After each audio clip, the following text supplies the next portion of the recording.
get started without having to worry. There it is.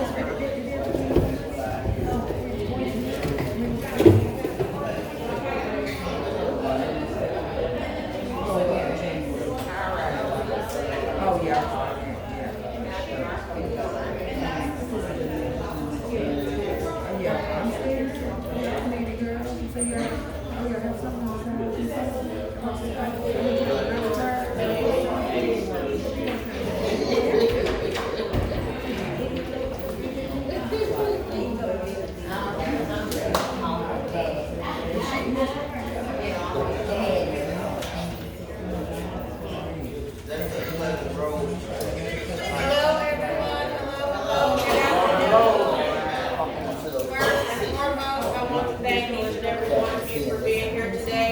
What we're going to do today is very important in the leadership and movement forward of the town of Tallahassee.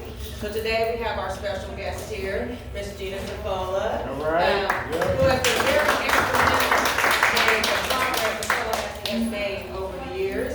And we also have Mr. Bob Levesky, who is also who came to Colorado, by the way, to see you all to help with this project as well. And we have this new lady here, and I forgot her name already because I just met her, but I promise I won't forget it again. Jara.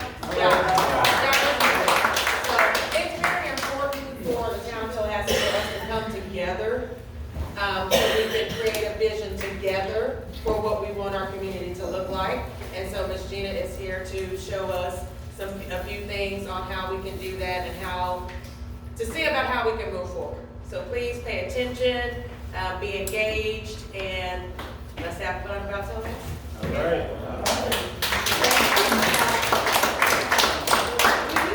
Do you guys mind if we turn the lights off so that we can see? Is that okay? Okay. And just FYI, we are recording, and I hope that's okay with everybody. And the reason we're doing that is because hopefully this session will get put on your website.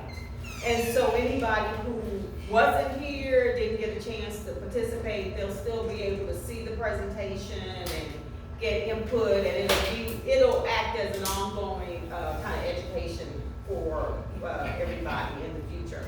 So you guys just have one of the most exciting, thrilling towns that I've ever been involved with. My background, I came to the project actually a few years ago. I came to meet Keisha a few years ago because of the work that you guys were embarking on doing. And primarily, I think a few years ago, you guys started really rallying around restoring A.J. Mason building. And Keisha had been working with you kind of tirelessly. You guys had come together to do a big cleaning of the building, and a young woman introduced me to Keisha. I was part of her board, if you will, when they were looking at joining a group of mayors who were engaging on what reparations looked like for different communities. And Keisha was very adamant that for the town of Tallahassee, reparations look like restoring your town. And so I was working on a board with her, and then once that kind of disbanded and we started finding out that that board really did not have, or that organization, it was a national organization that mayors from different cities had joined, and once we realized that they didn't have any money, okay, so they weren't really going to help us restore the town, I think she decided that it wasn't an organization she really wanted to continue engaging with, not at that particular moment. She really wanted to focus on how do we get boots on the ground, how do we begin to start looking for the resources that help us get where we need to go. So what we started saying, my background is in city planning. I also have a background in engineering. Bob is a structural engineer. Jaira's coming to us with a background in environmental engineering and real estate development. And so she's a recent graduate. I've been working now across the country for about 40 years. I've been working, and Bob is probably just about the same. Been working, and I've known him for about 35 years. We worked in New York together. I've lived in Denver and worked in Denver. I've worked in Kansas City, and I've worked in Oklahoma City. And so my history in Oklahoma City really started with historic preservation. And I'll talk to you a little bit about a project that I've been working on in Oklahoma City for over 20 years. And so why I can come and talk to you about preservation planning and the impacts that it has on the town in general. So with that, let's start. And what we're really going to talk about, we'll give you a little overview on preservation planning, what it does for a town, why it's important, what it means for us, boots on the ground. And then Bob is going to finalize with talking about the assets that you guys have, that the state has recognized. And then we're going to go into the activity that we really asked you guys to start helping us with, right? So preservation planning is, there's a real long definition for it. This definition is the definition that the National Park Service for historic properties that they have defined, that it is a process where a community develops the vision, not other people, but that the community develops the vision that they want. They develop the goals, they develop the priorities for its cultural resources. And then the community seeks to achieve this vision through its own actions, through influencing the action of others, and that the goals and the priorities are based on the analysis of these resources and then the community values. So what does that mean in short? Next slide. It's a sequential process that involves really identifying the property, evaluating that property, registering that property, and then treating that property. And what's the goal? Repurpose. At the end of the day, the National Trust or the National Park Service, which is where the nominations for historic properties, it lives with them, and the processes that have been designed and established around preservation have all come under the auspices and jurisdiction of the National Park Service. And so basically, their preservation planning has the specific goal of repurposing and putting back into your tax rolls a property and help that property becoming a part of the economics and the viability of your town. So it's really it's a cyclic thing, but it has an end goal. So what does that mean for us on the ground? And I can't see some of this stuff, but I'm going to try. I have highlighted a lot of these things. This really does talk about the big thing that comes out is institutionalized. And while the historic trust and all the preservation professionals kind of think, when they say institutionalized, they're thinking about an institution is established that is responsible and gets behind these preservation activities. But when I think about it, it's not just that there's an institution that's established. When I think of institutionalized, I think it's a paradigm shift, that the community and everybody who's involved gets behind the idea of preservation and what it's going to mean, because it's going to require resources on the ground. It's going to require that a plan be put together that identifies a course of action and that identifies what those action steps are going to be, and then identifies what resources are going to be attached to those action steps. And so when we talk about preservation planning, we're talking about putting together a plan. And we all have to have that paradigm or that shift in our thinking that says, this is not a flash in the pants thing. It's not something that's gonna happen overnight. A lot of you are gonna be planning for the next generation. A lot of you probably are seeing things today that you've been thinking about for years, right? I mean, just even what you're celebrating today with the sports center. I mean, a few years ago, OU came down here and worked with some community members to cast a vision, but you had been thinking about this long before, I'm sure. So preservation planning is not something that happens tomorrow, but you have to start thinking about tomorrow, today, and putting that action together.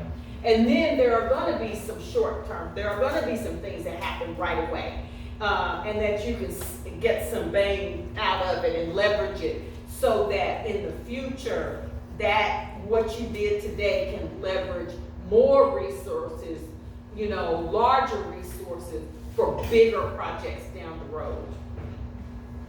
Why is it important to your community? I'd say identity. Preservation planning can help establish the identity of a community. The cultural resources, the archaeological things that are still in place help to define and tell us who you are. Next slide. When you don't do that without a deliberate effort to do it, you will lose your resources. And all of you can really testify to that. Over the years, we've come to certainly understand the history of black towns in Oklahoma, the downfall or what's happened to them over the years. Each town has a similar story, and yet each town has a different story as to why it has declined, right? But the sad thing is that today, so many towns don't have any resources left. And then when we say resources, we're talking about these assets that are more than 50 years. They tell the story of your town, they tell the story of your history, and they tell the story of who you are. And a lot of larger towns, which I'm going to show you, who have made deliberate efforts years ago, have turned their historical preservation efforts into a robust economy that is fueling their economy. And when we start talking numbers, I hope y'all get excited, okay? It has become really what's really important and what major cities and major small towns have come to find out is that preservation and planning, historic preservation, it has become a tool, a fundamental tool that they use in making their community strong. It's proven to be effective for all kinds of goals, all kinds of public goals, including small business incubation, so growing small businesses, growing jobs, bringing in affordable housing to a community, sustainable development, neighborhood revitalization, center city or downtown revitalization, job creation, promotion of the arts, culture, small town renewal. I mean, a plethora, just a multitude of different things that preservation planning has the impact of doing. In Oklahoma, I call this the economy built on history and culture, tourism. And you're gonna click a couple of times and it's gonna come on out.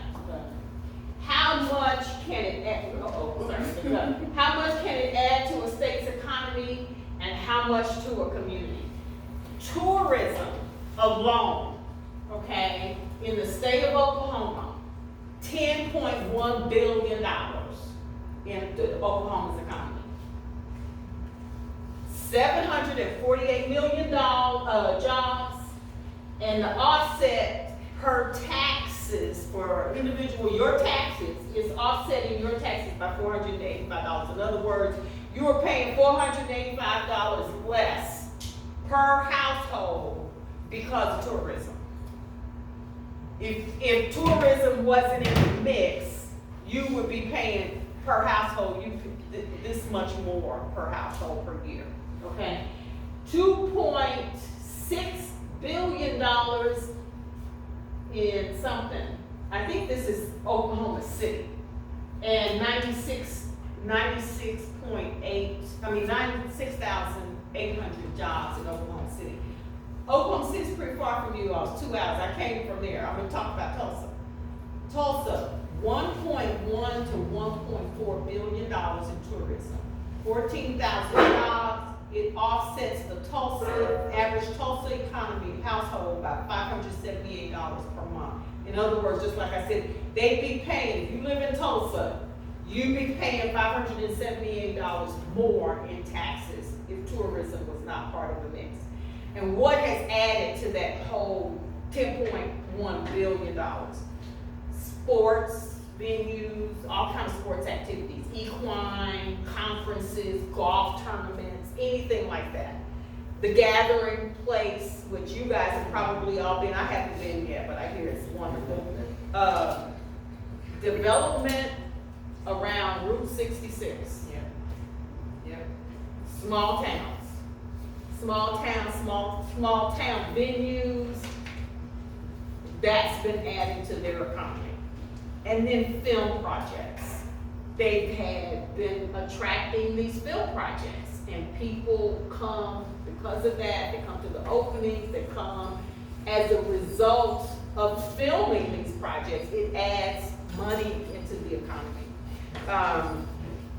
The Choctaw Nation, just the Choctaw Nation added $2.5 billion to Oklahoma's economy and tourism. To that $10.1 million, the Choctaw Nation is $2.5 billion. Why do that? Why not the other tribes? I just pulled up that information. Choctaw Nation, I will say,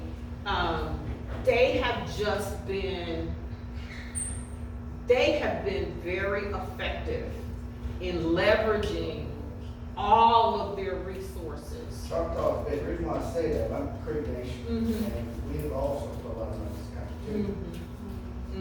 I mean, I'm sure all of the tribal governments have put in a lot of money. I just pulled up that information. It just came up when I was doing the research. How much the Choctaws had put in just came up. And I'm assuming, because they have probably because of their gambling as the borders of Texas, and as you come into Oklahoma City, they're taking over the Native American Cultural Center. They're now managing that, or they bailed that out. They're building this $300 million resort, Okana. So they're a big player, and a noticeable player. So I'm just sure that's why the articles popped up with them. But you bring a good point, because the tribal nations add a tremendous amount of money to Oklahoma's economy, and I'm sure a tremendous amount of it comes from tourism. People when they come, I just had a girlfriend from New York, came in June, and she told me, I'm trying to take her to Dallas and places like that. She said, I don't want to go to Dallas. I want to go see Black Wall Street, and I want to go to see an Indian, a first American nation. That's what I want to go see. She's Black, and I said, well, you should have told me that, because I could have orchestrated all of our plans and activities around that if I had known that, So a lot of people, when they come, that's what they want to see. Next slide. These pictures are from a place called Savannah, Georgia. Most of them. The middle one is from Harlem, New York. And I know these are big cities in relationship to you, but I wanted to give you this example because I wanted to show you places like this and why this is so important that they have taken it on as a major part of their economy. Savannah, if any of you, I don't know if any of you have been there, if you've never been, it is one of the most beautiful places I've ever been. I went there, the first time I went there because I wanted to see slave history. That was what I was going. I was telling them on the way, I totally thought there was a conspiracy going on because nobody wanted to show us where slave history was. And I thought, these people are lying, it's a conspiracy, show us where the slave history is. So when we got back to Atlanta, and we're telling my cousins, there's no slave history in Savannah, it's war history. And so, sure enough, that's what they were showing us, was all this war history. So the next time I went with different eyes. It's a beautiful place. They have preserved all of their historic assets. So there's all this tourism. You talk about, they probably in one city make $10.1 billion in cultural and historic tourism. So they have, you see these people dressed in these costumes. That's a whole tour. I mean, and they have multiple acting groups that take you on these historical tours and act out what it was like in the antebellum South and what it was like during the war. They've written books. They have tours around these books. They have restaurant tours. This is a foodie tour in Savannah. This is a gospel tour, foot tour in Harlem, all around historical assets though. Historical properties, when I say, or cemeteries, believe it or not, people want to see cemeteries. That's an archaeological asset that people want to see. It creates jobs. That was basically the purpose of this. Here, we're talking about environment and the fact that historic preservation and conservation is the opposite. They're just the same coin, the opposite side of the same coin. So if you're preserving history, you can also leverage nature. You can leverage your trees. You can leverage the age of your trees. When I go through a tour in Savannah or Charleston or any of those places that are really old, they will undoubtedly show me a tree that's 700 years old. Or multiple trees. The youngest tree might be 300 years old. And they leverage that. It brings it brings jobs, it impacts them environmentally because think about it. I'm preserving this tree or this grove of trees. I need to cultivate people within my community to learn about trees, to learn about the ecology of trees, to learn about the ecology of plants, because money is coming into my town to see that tree. So all of a sudden this becomes an important economic engine and a job creator for me. The economy built on history revitalizes downtowns, it revitalizes neighborhoods, because if your neighborhood was historic or if you've got homes that are historic, and don't think that your home has to be this big mansion and that everybody just wants to see the mansion. Our history is very different. In my trip to Charleston, I actually got to visit some plantations. And it was hard. It was a hard trip to make. But it was also a rich trip to make because the plantation that I visited not only had all of the homes still intact, all of the homes that the mansion, the plantation, but all of the slave quarter homes. So I got a chance to really see how they were built, what they used for insulation. I mean, they had it intact. But here was the great thing, when I talk about trees. One of their families that had descended from a whole line of slaves that had lived on that plantation, ultimately they ended up sending to the University of South Carolina.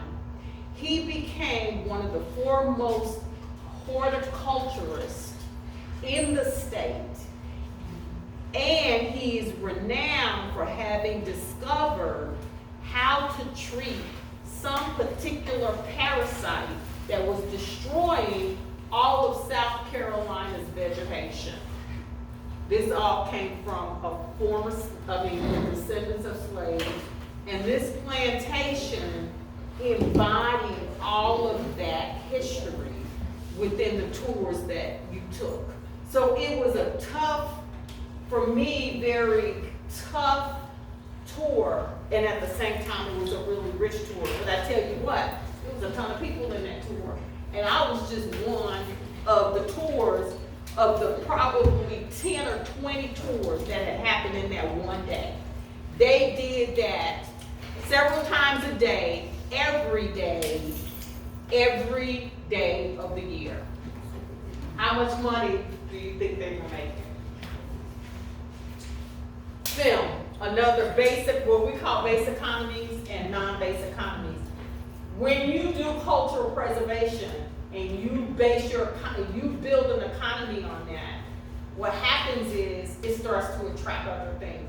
It affects, all of a sudden you're building, people want to come see your town, and I know you guys are kind of having some of that happen right now. I know Keisha's saying people will run up and say, we came to see Tallahassee, we want to see the oldest black town.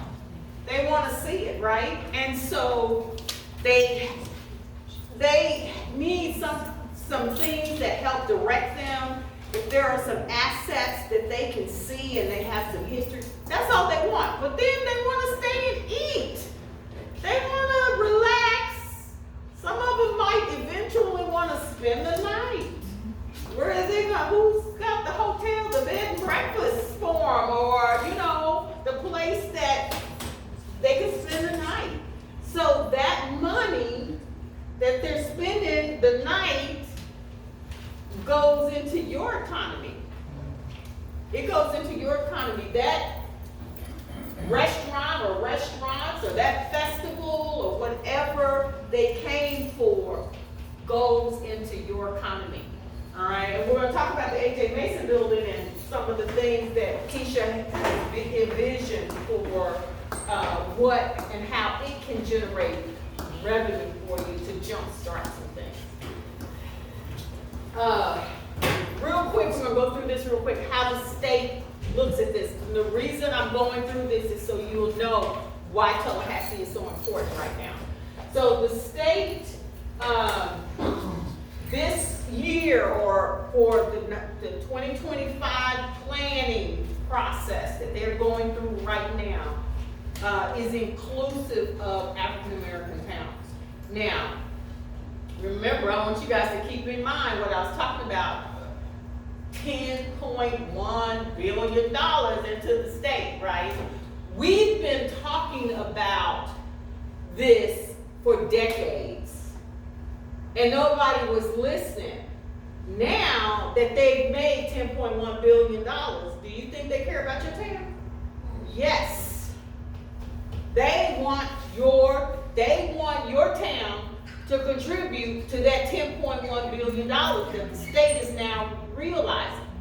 But don't be mad about it, because if it contributes to $10.1 billion, then that means you might be getting $1 billion of it. You might be getting $1 million of it. What would $1 million every year do for your town? So don't be mad that they want it now. Be glad that they finally realize what you've been saying all along. Okay?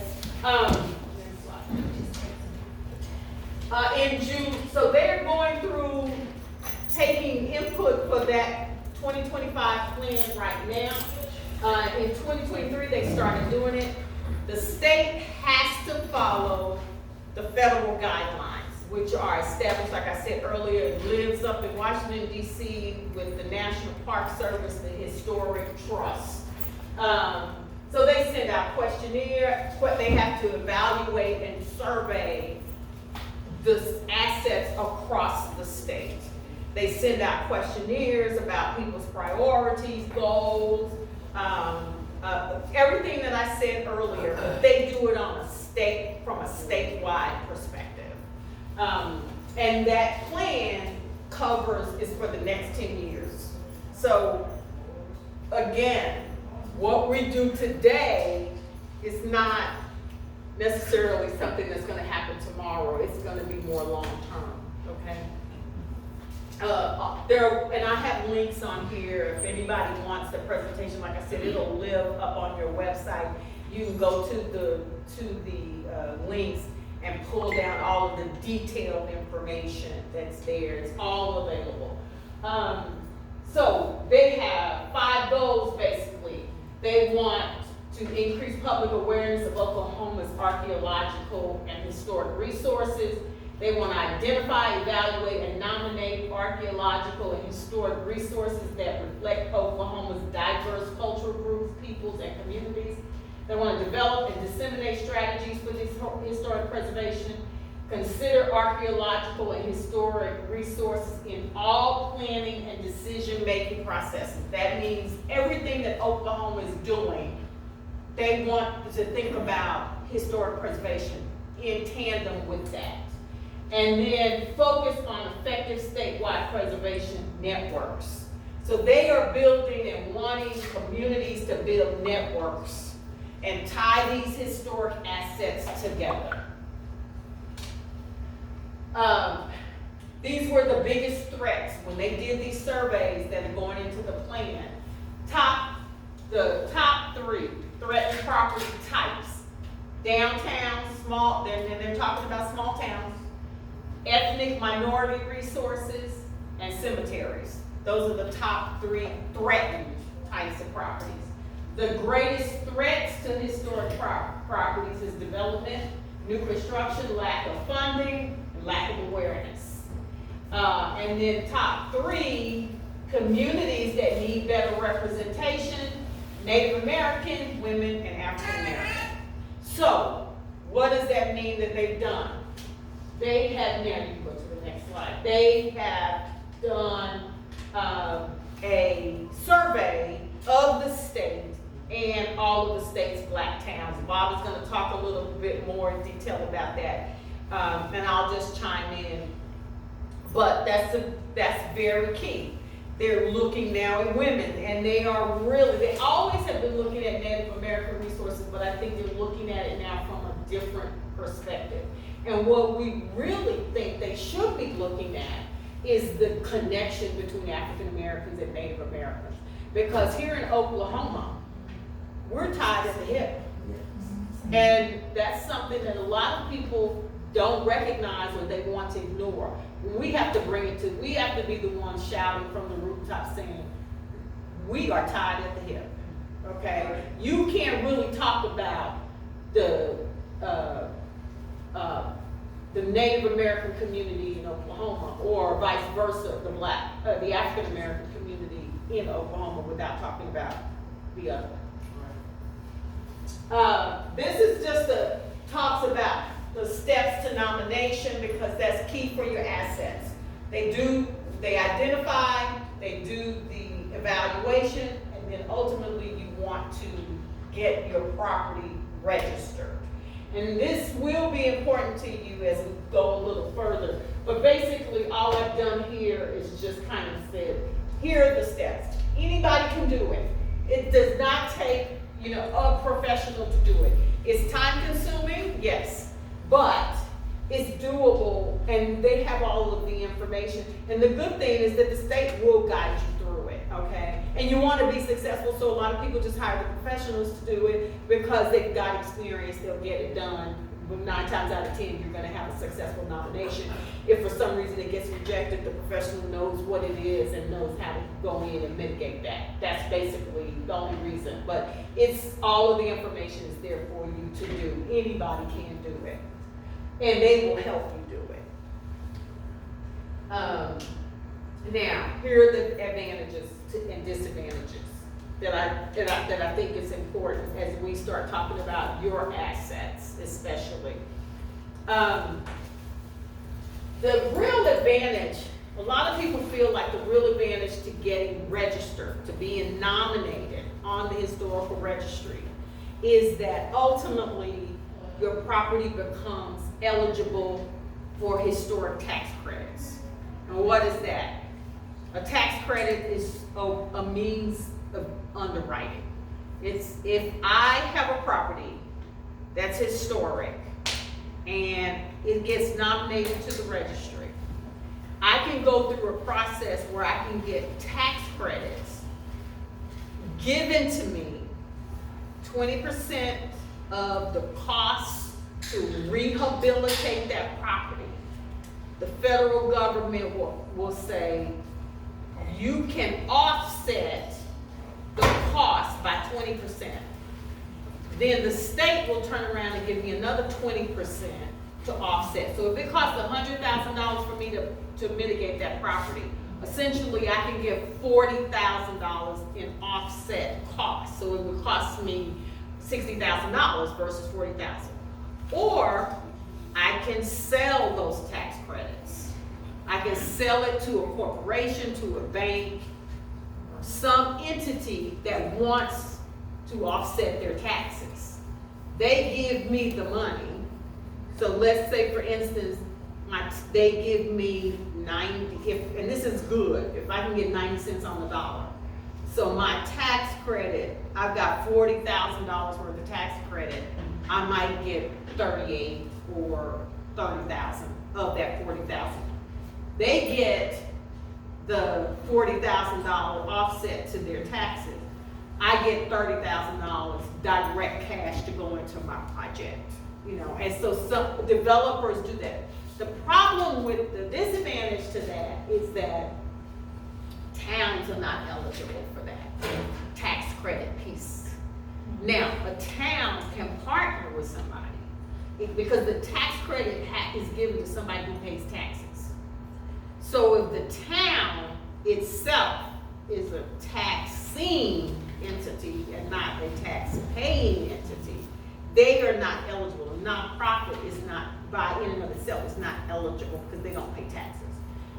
And so what they do, though, when you're structuring these deals is you may structure a deal where you're partnering with a tax-paying entity and a nonprofit, because the nonprofit or the town can get grants. They can get grants. And so when you're putting together a capital, what we call a capital stack, or putting together the capital to renovate or restore, to treat this property, to put it back in use, you may come up with a partnership so that you can get all of the money to actually pay for the construction. It's all really comes down to how much does it cost to restore this property? And that's what you're putting together. That's what you underwrite. That's the amount of money that you're looking for, is the amount to pay for that construction or the project costs. Grants are competitive. That's a disadvantage. They're competitive.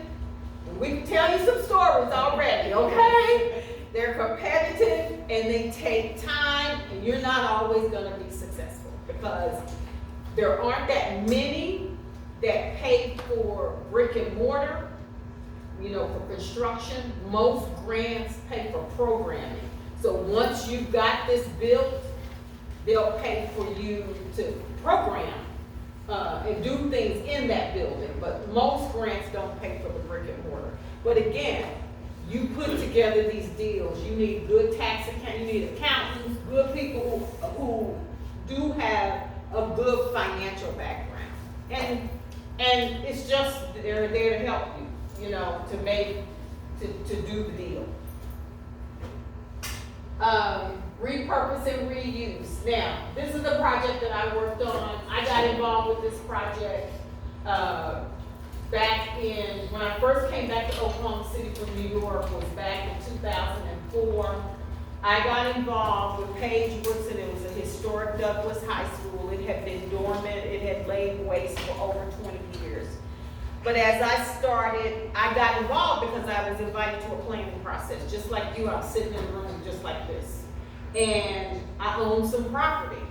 And I got invited because this thing was going on, and I was 300 feet within what was happening. And so they invited me. When I got there, I mean, it was interesting, to say the least. It was a room 3 times this size with all kinds of people, developers, educators, people from all different organizations, people from the community, and they were hot. They were mad, and it was hostile, and people were ready to fight, okay? It was not peaceful. We were not saying, hi, how you doing? We were saying, I'm gonna kick your so-and-so. That's what it was like, okay? And because folks were mad because of what the city had done in the past and what had not happened. And they were angry about it, and they were tired of these processes. And what came to light about this project to me was that while the city thought one project, they thought that this historic theater, the Jewel Theater, was the most important thing. It turned out that this building, this old historic Douglas, was more important to the community. So I had just come back. I wasn't even a planner then. I was a project manager. I was trying to build my business. I went to the city and said, okay, what's next? How do you do this? What's gonna happen? And they began to explain to me what that process was all about. And I began to inquire, research, and I started finding all of this history, this African American history.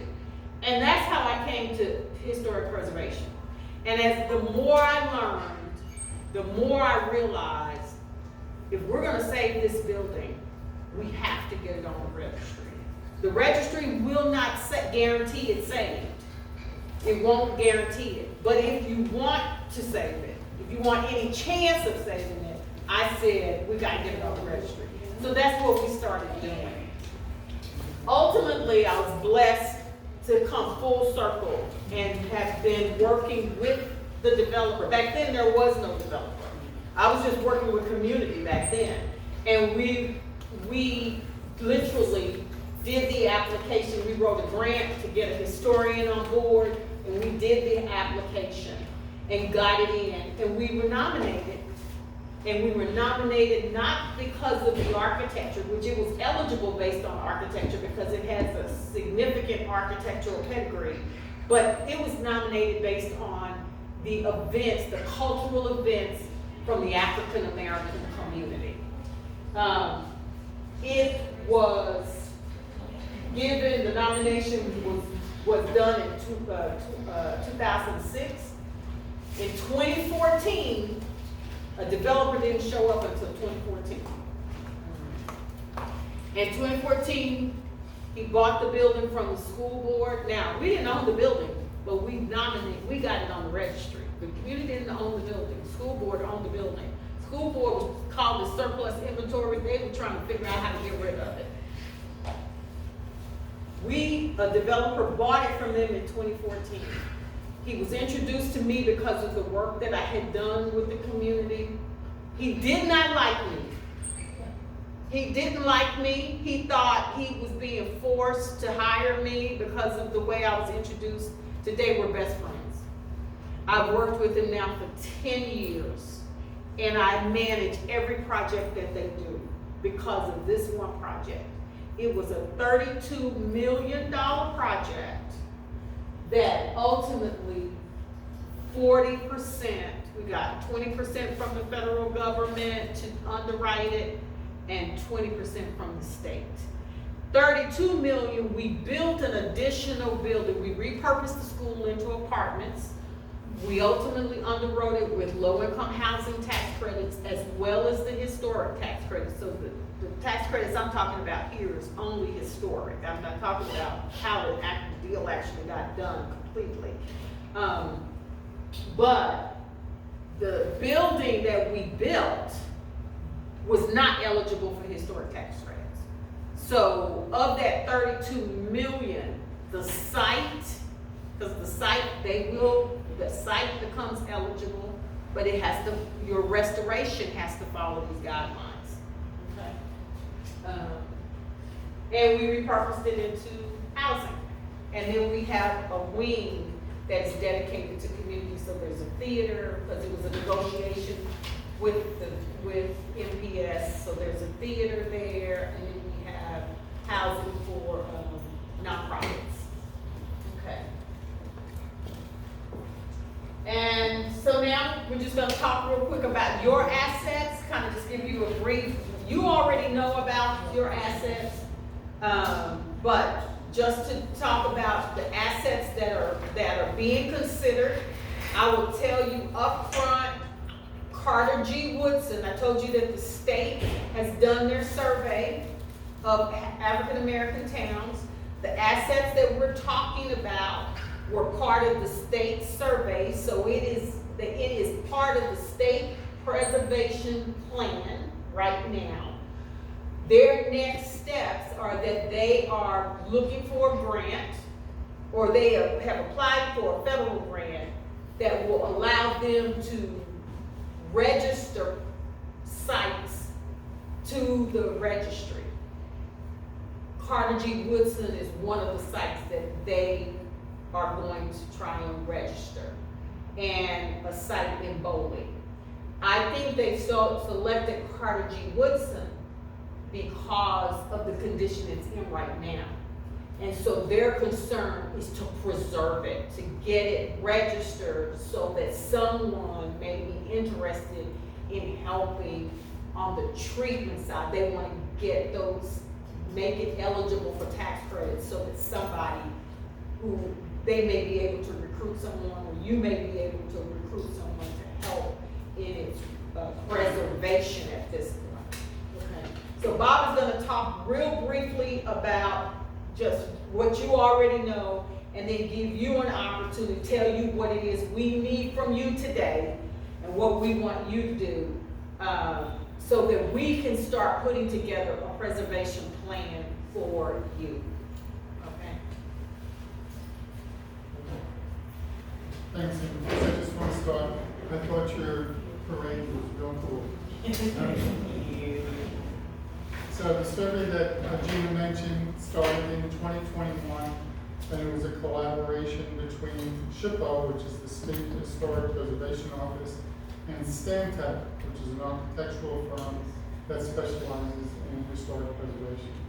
And the purpose of the survey was to determine which properties in Oklahoma potentially eligible for the National Register. And they came up with 4 properties that are eligible. They actually came up with more properties here, but we're going to focus Four that I want to focus on. So the First Baptist Church, Pinkhurst Chapel, Pleasure Grove Baptist Church, and then Carter G. Woodson School.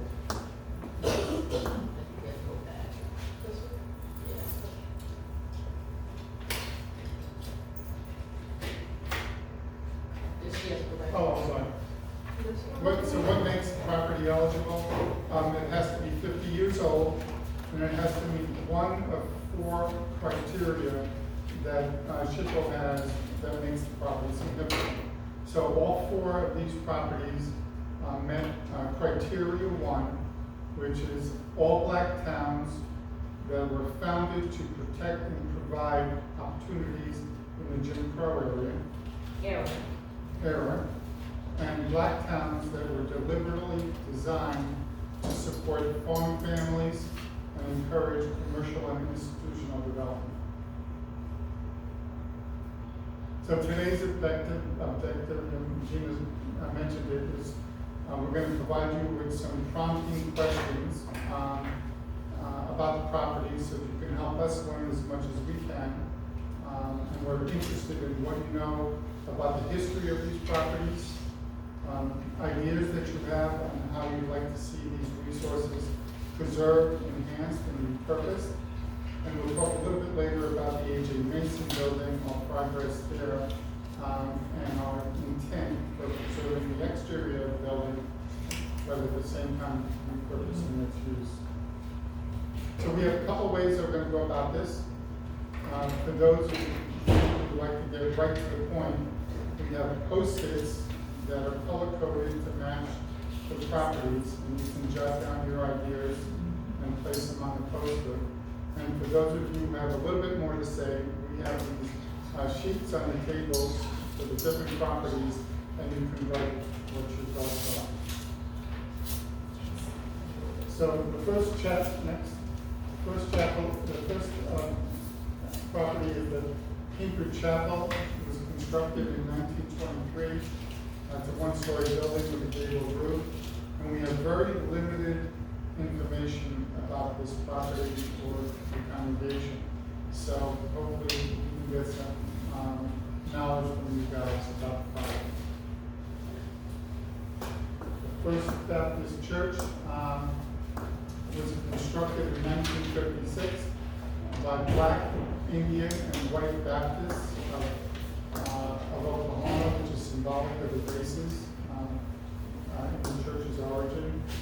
Going back further in time, Oklahoma's First Baptist Church was organized by Reverend Isaac McCoy in 1832, and it grew until and it ceased operation during the Civil War. And since then, various methods and locations were used for worship until the era of Reconstruction, where the current church was constructed in 1956. And the building is currently being used by the Pleasant Grove Baptist Church.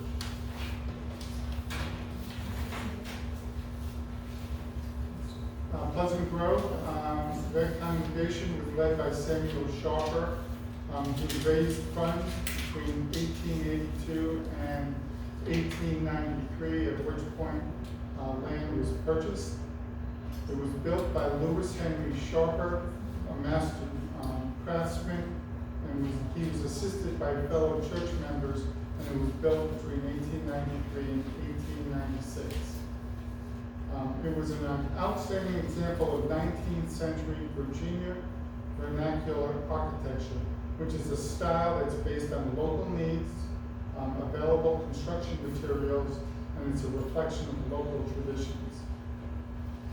So for 7 decades, the building was the center of the community, holding Sunday services, as well as many celebrations, both religious and secular.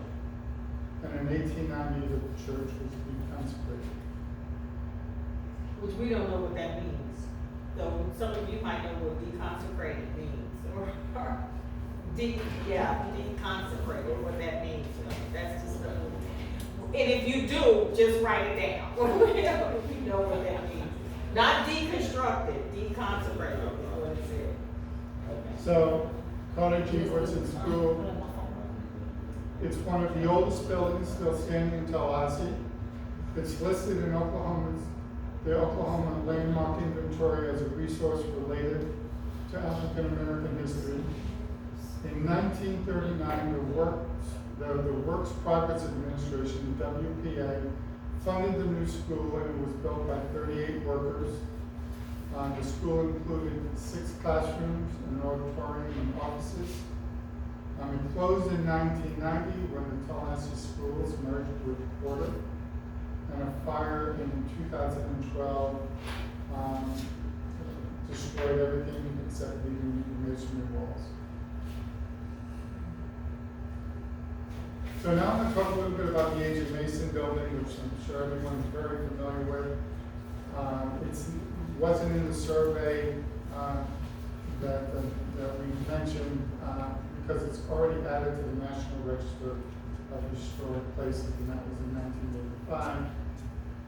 It was constructed in 1912, and as most of you know, it served as a country store, a post office, and other capacities. It's the only remaining building in Tallahassee from the early 1900s, and the only remaining elements of the building are the masonry walls and the concrete floor.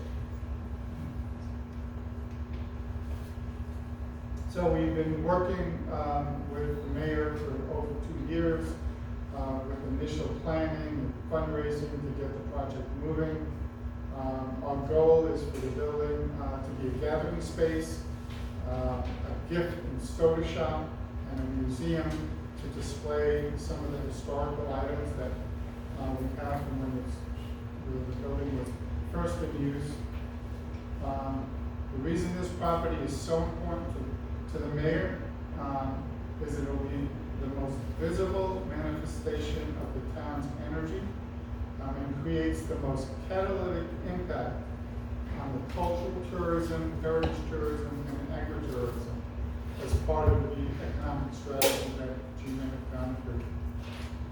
The building, when restored, will change the first impression people see when entering the town, from seeing a severely dilapidated building to a vibrant welcome center. So the restoration is going to take place in 2 phases.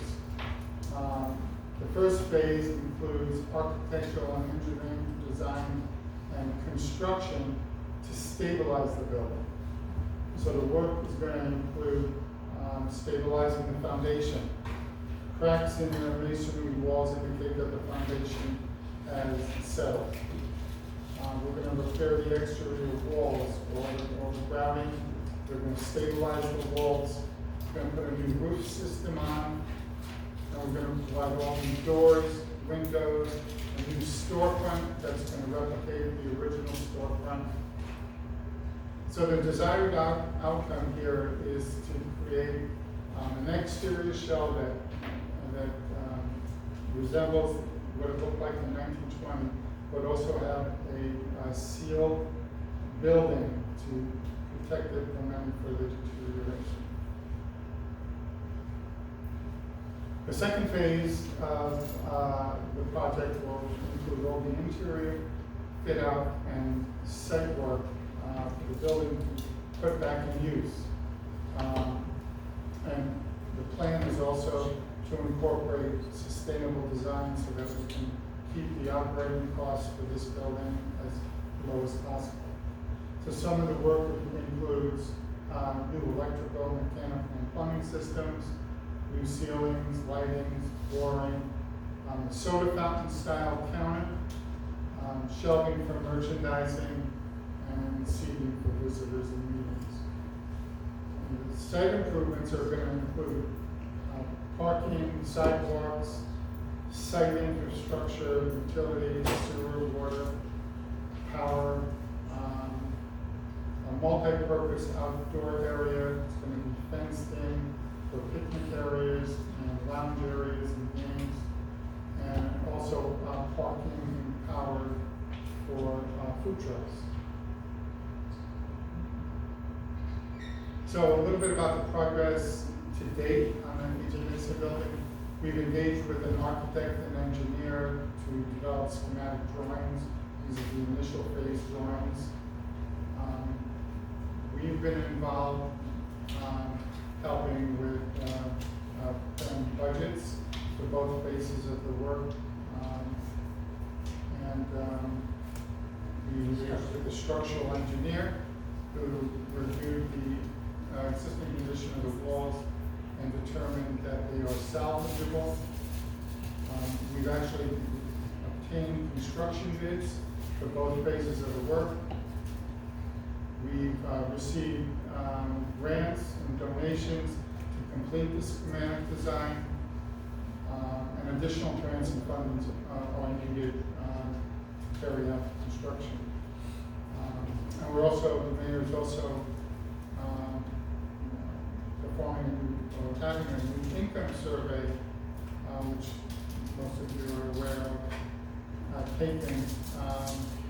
There wasn't a lot of participation in the first one, so the income of the population was skewed very high, and so that makes it more difficult when we're requesting grants.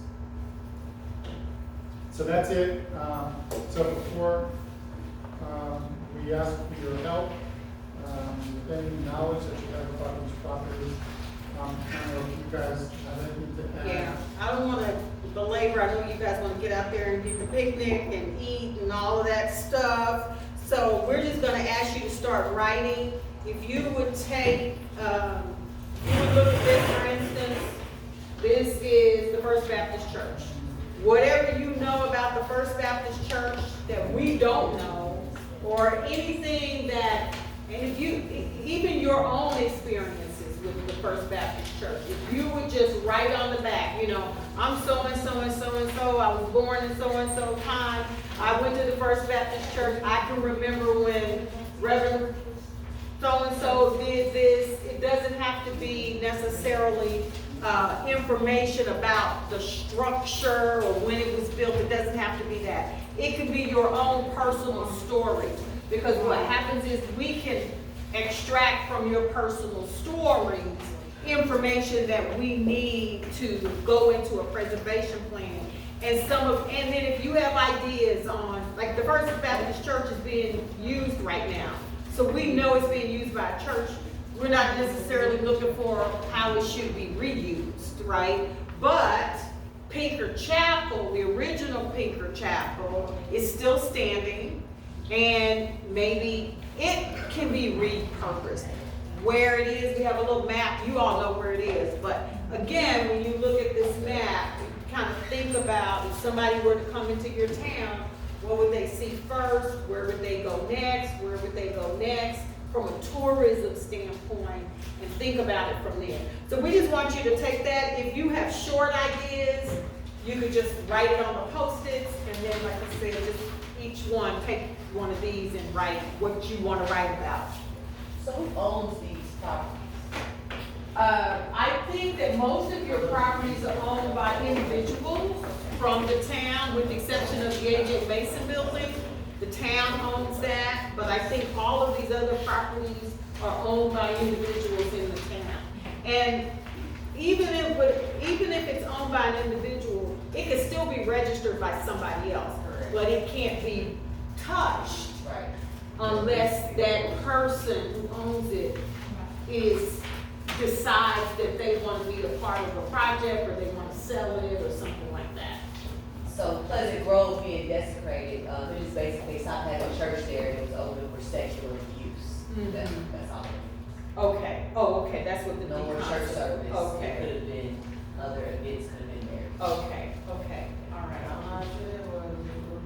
Wherever they got the information from, I'm just telling you the name, the definition of desecrated. What, that, yeah, okay, all right. So it's your turn, you are free to write and just give us ideas, and like I said, we'll take these ideas and we'll compile them. And we'll go from there. Thank you so much. Thank you, guys. And don't let them be mocked. When I say they have been working with Tallahassee, we meet weekly. We discuss the town, the future plans, and besides just meeting weekly, they're working silently behind the scenes, especially Mr. Bob, who comes up with a lot of the grants that we apply for. So any information you got, any ideas you have, just participate so we can know how we want to proceed with what we're trying to do for our community. Give me your name and phone. Yes. I got a sticky note. Tell them what they do. Huh? She wants to know what's. Yes, we meet weekly every Tuesday.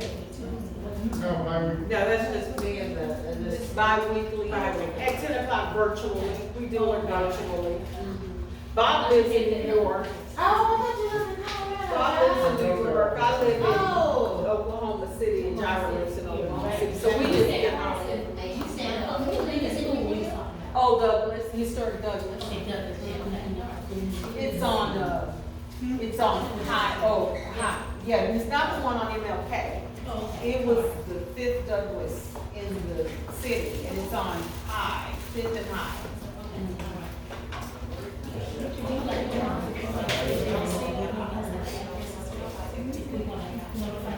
Absolutely. I mean, I think that would be important to know. I mean, I know, and there's no answer. One of the, we're just trying to document, like, get it renovated, like, everybody got knowledge, experience, so getting Some of you may have influence with some of the. I guess you need you. Okay. They said that somebody was just selling the land.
games all day and night. So it's free church. Right by the church. I might. That particular church. You gotta go.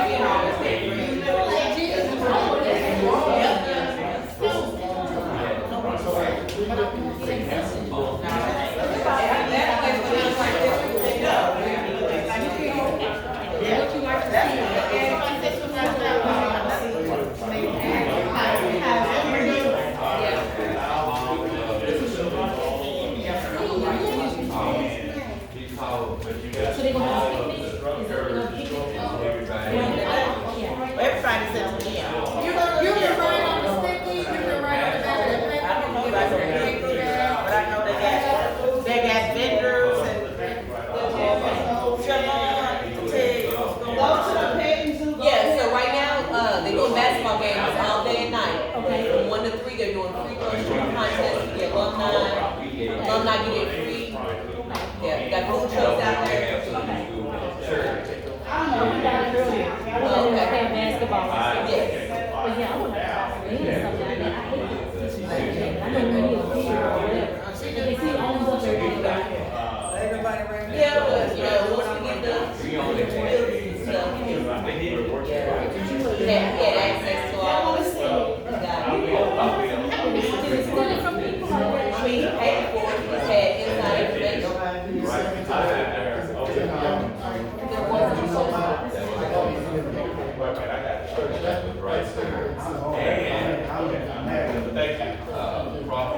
You were telling me. Okay. There was another store, and it got. Them little girls. That girl showed up. They were. They were super cute, y'all did good with them.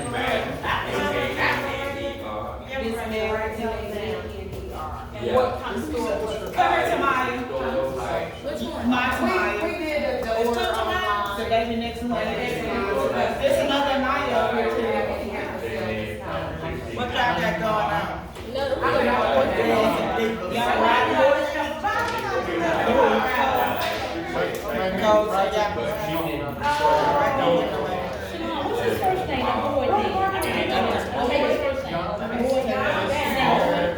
Oh, you talking about the dude that My girl, grandma. And then that is, Mr. I seen you out there dancing. Come on, we were you in. He's from, Long and That's forget the mom too. She look good. Wait. No, I see this. You know what I'm What's your name? Oh,